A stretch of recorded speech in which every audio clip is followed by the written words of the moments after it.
Já, komið í sæl. Gott að sjá ykkur öll. Ég ætla bara að segja nokkur orð þá athöfn sem við vorum að upplifa hér. Sumir myndu segja og sumir jafnvel kristnir hafa sagt: ég þarf ekkert að gera þetta. Ég bara búinn að taka mína trú á Jesú og það nóg. En Biblían segir, og Jesús Kristus sagði, hann sagði: allt vald mér gefið á himni og jörðu, Matteus 28:19, farið því og gjörið alla þjóðir að lærisveinum, skýrið þá í nafni Föður, Sonar og heilags anda. Þetta orð Jesú Krists. Þannig að hann sagði að við ættum að innsigla trúna með þessari athöfn. Ég fór á doktorsvörn hér fyrir nokkrum mánuðum. Af hverju þurfti að hafa einhverja sérstaka athöfn? Jú, það skjalfest, það opinbert fyrir öllum mönnum að nú var þessi persóna orðin doktor. Þegar ég gifti mig, sumir segja líka að sé óþarf að gifta sig, en þegar ég gifti mig þá gerði ég það af því að ég vildi að allir vissu að hún væri konan mín. Og ég játaði fyrir Guði og mönnum að ég ætlaði að eiga þessa konu allt mitt líf. Og það alveg að takast. Þannig að mér langar að segja að skýrn og líka þegar við höfum, já, það eitt enn, þegar við tökum, skal ég ykkur segja, forseta, þegar forseti tekur við embætti, í mörgum löndum að þá sver hann embættiseið, núna man ég ekki hvort okkar gerir svo, en það ákveðin athöfn. Og ef allar þessar athafnir nauðsynlegar, hví þá ekki þessi athöfn þegar við játum að við göngum drottni á hönd. Þessi athöfn táknmynd þess að þú ert að ganga drottni á hönd. Og þetta einhver mikilvægasta athöfn sem nokkur maður getur gert og játað. Þannig að fyrsta skrefið í sambandi við þetta bara að hlýða orði Guðs. Þegar einhver segir það engin þörf á þessu, þá getum við sagt: nei, ég ætla að hlýða orði Guðs. Jesús sagði það, þess vegna geri ég það. Í Markúsar Guðspjalli, 16. kafla, 16. vers standa þessi orð: sá sem trúir og verður skírður, hann mun hólpinn verða. Sá sem ekki trúir mun fyrirdæmdur verða. Og þegar ég las þetta vers þá fór ég að hugsa, já, þarna, sumir segja, þarna kom það, já, bara dæmdur. Nei, sjáðu, ef þú trúir að þá ertu náðaður. Þá kemur ekki til dómsins, það það sem versið að segja.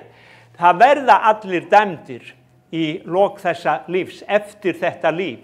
En okkur boðið upp á náðun áður en dómurinn kemur. Það finnst mér alveg stórkostlegt.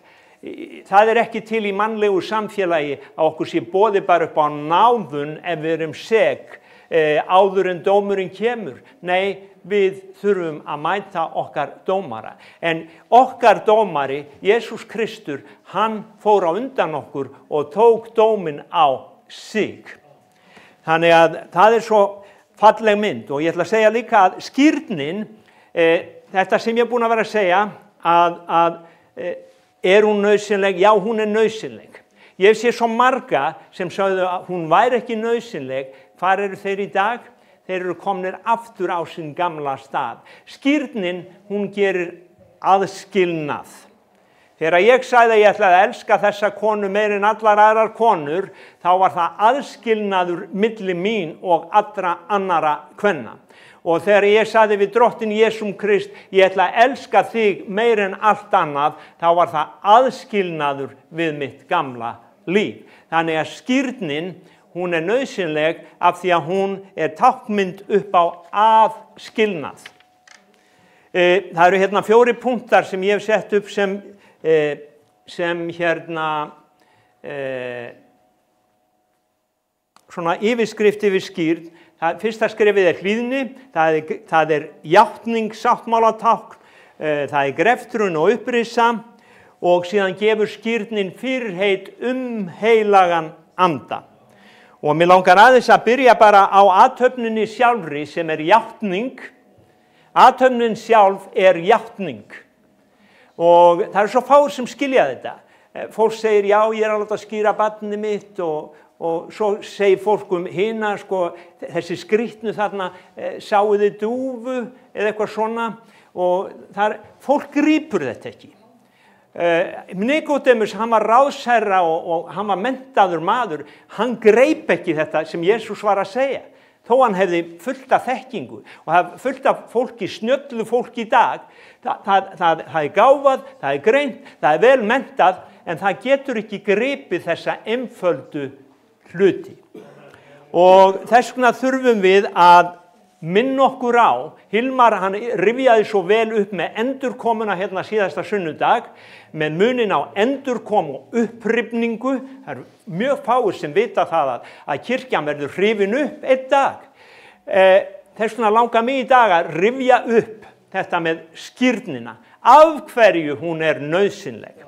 Af hverju, fyrsta lagi að því að Jesús sagði það og mér ber að hlýða orði hans. Nú, athöfnin hún játning í sjálfu sér og það sem skírþegi játar á táknrænan hátt að hans gamla líferni sé lokið.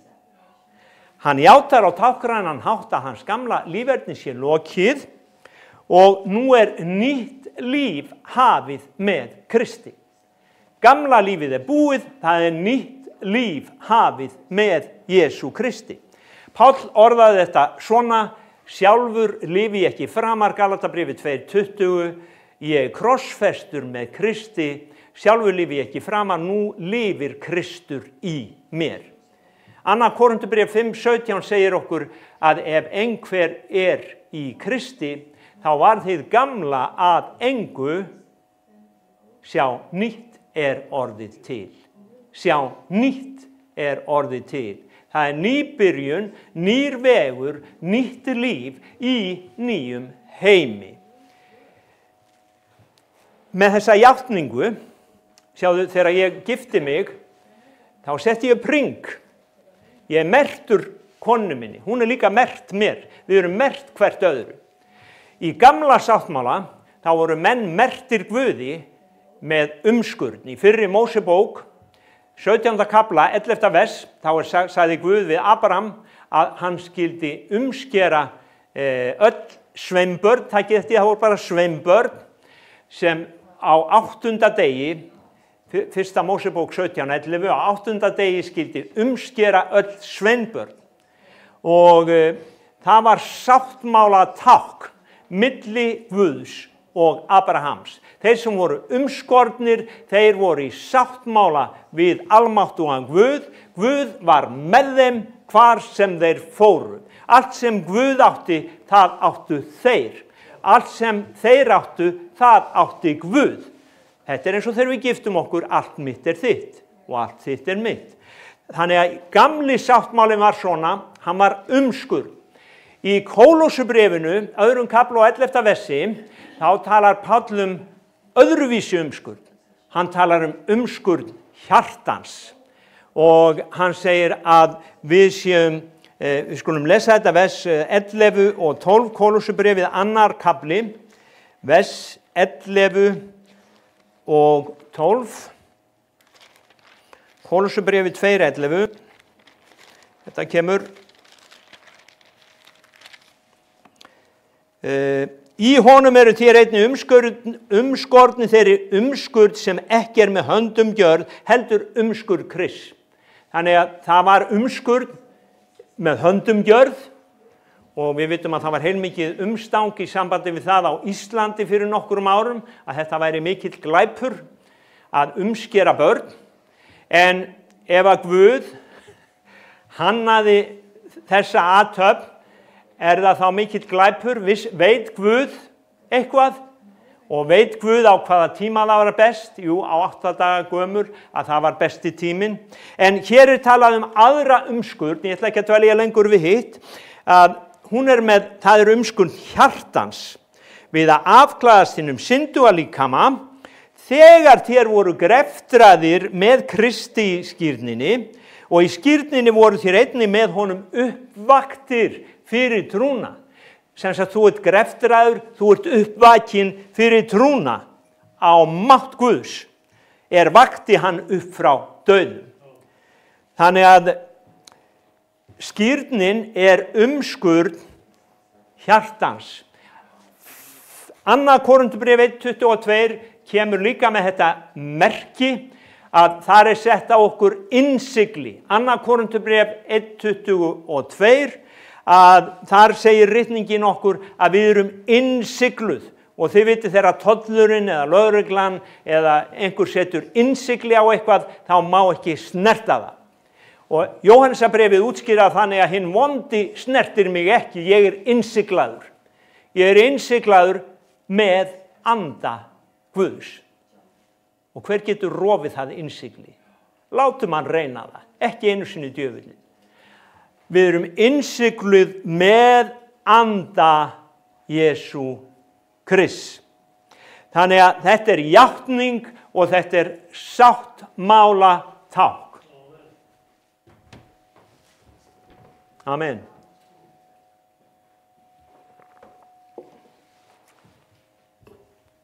Fyrst það hlýðni, játning, sáttmála tákn. Og ég sagði ef að gamla líferninu sjáðu gamla líferninu, nú því lokið og nýtt líf með Kristi hafið, hvað gerum við gamalt fólk sem deyr með gamalt líf? Við kisturleggjum það og við gröfum það. Það fer víst þannig fyrir okkur öllum í endan. Nema við verðum hrifin upp. Ég vona að við verðum í þeim hópi, að við verðum bara hrifin upp, við þurfum aldrei að fara í gröfina. En sjáðu til að ef að líf okkar lokið, þá erum við grafin og við förum burt úr þessum heimi. Líkam okkar fer 6 fet niður í jörðina og við förum andi okkar fer til drottins sem gaman. Og nú skulum við lesa Rómverjabréfið 7. kafla, vers 4-6. Rómverjabréfið 7. kafli, vers 4-6. Við erum því dánir greftraðir með honum í skírninni til þess að lifa nýju lífi. Þannig að þetta svona time changer. Jesús hann gerði þetta undan okkur, svo förum við aftur í tímanum og erum dáin með honum og greftruð með honum. Til þess að lifa nýju lífi eins og Kristur var uppvakinn frá dauðum fyrir dýrð föðurins.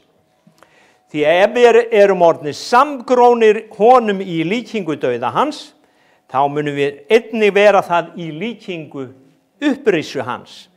Við vitum að vor gamli maður með honum krossfestur til þess að líkami syndarinnar skuli að engu verða og við ekki framar þjóna syndinni, því að sá sem dauður leystur frá syndinni.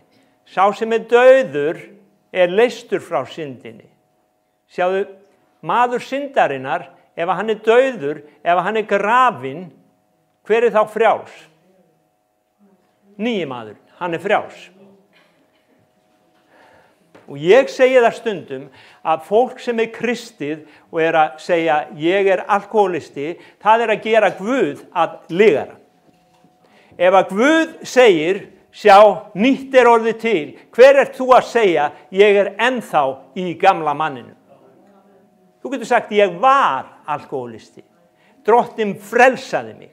nú ég nýr maður í Jesú Kristi. Nýji maðurinn, hann hefur aldrei drukkið. Sjáðu, nýji maðurinn hefur aldrei drukkið. Það var gamli maðurinn sem drakk. Það var gamli maðurinn sem reykti. Það var gamli maðurinn. Nýji maðurinn, hann ný sköpun. Þannig að við dáin með Kristi og við upprisin með Kristi. Og við komin inn í annan heim. Og það enn önnur mynd hér sem dregin upp og það Nóa flóðið í 1. Pétursbrefi 3. kafla. Þá segir að með þessu skírnin fyrirmynduð. Hvað þýðir fyrirmynd? Þegar einhver að mála málverk eða eitthvað, þá fær hann sér svona fallega fyrirsæti eins og kona mín svo byrjar hann að draga upp að fyrirmyndin þarna, svo kemur myndin hér. Þannig að fyrirmyndin af skírninni var Nóaflóðið. Við skulum lesa 1. Pétursbréf. 1. Pétursbréf, það eftir Hebreabréfinu, 3. kafli. Þá segir, við skulum lesa hérna, við skulum bara lesa samhengisins vegna frá versi 18. Kristur dó í eitt skipti fyrir öll, fyrir syndir, réttlátur fyrir rangláta. Til þess að hann gæti leitt yður til Guðs, hann var deyddur af líkamanum til en lifandi gjörður í anda. Í andanum fór hann einnig og predikaði fyrir öndunum í varðhaldi. Þeir höfðu óhlýnast fyrrum, þegar Guð sýndi langlindi og beið á dögum Nóa meðan örkin var í smíðum. Í henni frelsuðust fáeinar, það 8 sálir í vatni. Með því var skírnin fyrirmynduð sem nú einnig frelsariður, hún sem ekki hreinsun óhreininda á líkamanum, heldur bæn til Guðs, sumar þýðingar segja svar til Guðs.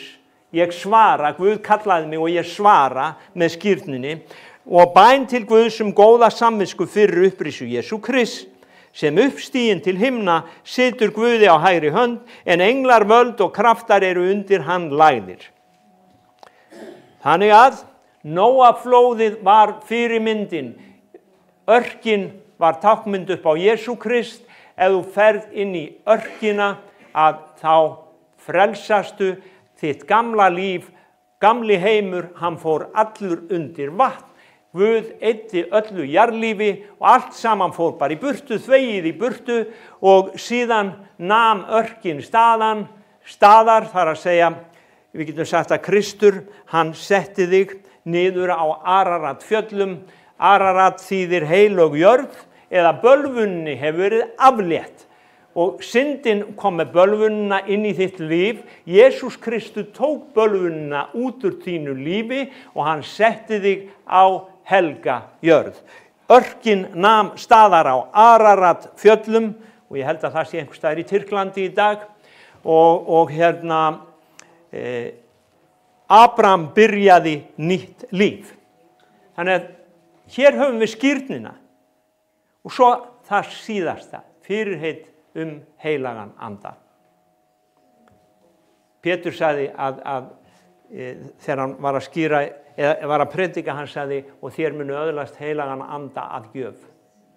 Þegar við tökum skýrn þá eigum við þetta fyrirheit heilagan anda. Og það ekki bara það að þú byrjar að tala nýjum tungum, heldur það að Jesús Kristus sagði við lærisveina sína, ég kem til yðar. Ég mun ekki skilja yður eftir munaðarlausa. Ég mun senda ykkur hjálparan hinn heilaga anda sem mun gera í minni fjarveru það sem ég gerði þegar ég var með ykkur. Hann verður með ykkur eins og ég var með ykkur. Þannig að núna eftir skírnina þá höfum við þetta fyrirheit að heilagur andi hér fyrir þig. Hann hér fyrir þig. Hann hér bara fyrir þig. Hann kemur til þín. Jesús sagði líka heimurinn sér hann ekki, en þið munu sjá hann. Þið munu sjá hann. Því að hann mun koma og hann mun lifa og vera með ykkur. Rómverjabréfið 8:14 segir að allir þeir sem hafa anda Guðs, þeir leiðast af anda Guðs. Hvernig segir það? Best að fara rétt með það.